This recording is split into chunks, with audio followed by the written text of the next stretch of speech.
Another way in which the cells of the nervous system differ somewhat from the cells in the rest of our bodies is in the blood vessels that supply our brains with essential nutrients and fuels to maintain its functioning. The blood-brain barrier is a mechanism that surrounds the brain and blocks viruses, bacteria, and most other chemicals from entering. Most of the rest of the vasculature in our bodies is made up of endothelial cells that are connected by what are called gap junctions. These junctions are large enough that they allow the passage of nutrients like glucose and amino acids into the tissues of our bodies. The vasculature of the brain, however, is composed of these same kinds of endothelial cells but connected by what are called tight junctions. These junctions unfortunately block many nutrients, but also fortunately block many potential harmful chemicals, viruses, and bacteria from entering the brain. Of course, this means that active, energy-burning transport mechanisms are often required to get nutrients into the brain out of the bloodstream. So think about why we might need this kind of protection in the brain. Why not just use the more energy-efficient gap junctions and let the immune system take care of things when the little nasties get into the brain tissue? Well, think about it for a second. What does the immune system do to cells in our bodies when it discovers that one is infected by, let's say, a virus or a bacteria? Well, the immune system destroys that cell. It's an efficient way to rid the body of infection, and we can simply regenerate some new cells to replace those that are destroyed. But this approach is kind of problematic in the brain because we can't simply regenerate new brain cells every time the immune system wants to kill one off. Another reason for the blood-brain barrier is that without it, hormones that circulate throughout our bloodstream could potentially enter the brain and interfere with neural signaling. A diagram of the blood-brain barrier is depicted here in a figure from your textbook. As with the cell membrane, there are two mechanisms for transporting molecules into and out of the bloodstream. Passive transport describes the diffusion of molecules by osmosis. So small uncharged particles like oxygen and carbon dioxide may enter the cell easily by osmosis passing through these tight junctions. Fat-soluble molecules like vitamins A and D, as well as drugs like heroin and marijuana, can also pass through the walls of the endothelial cells pretty easily. Other kinds of molecules like amino acids and glucose have to be transported by active mechanisms.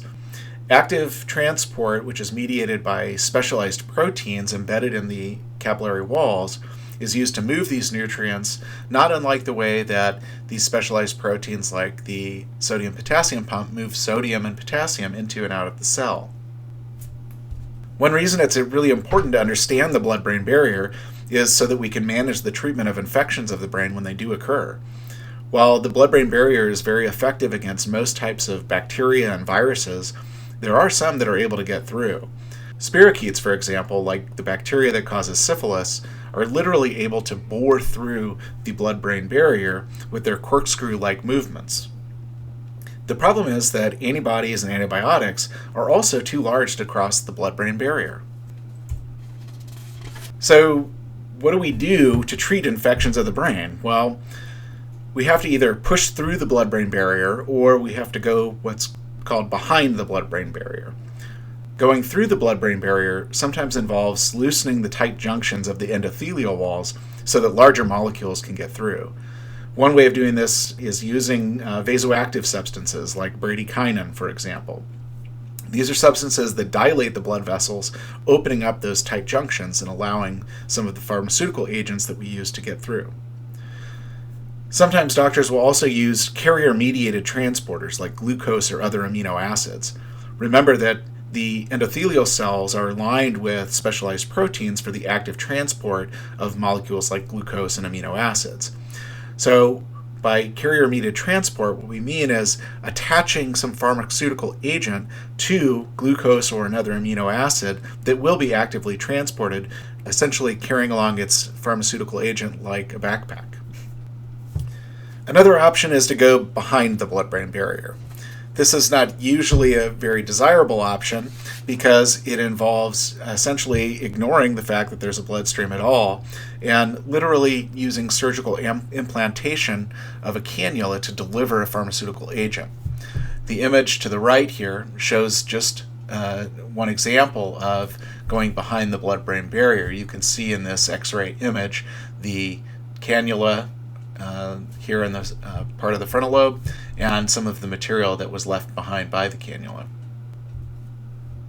One interesting example of what happens when harmful substances do get across the blood-brain barrier is mercury poisoning.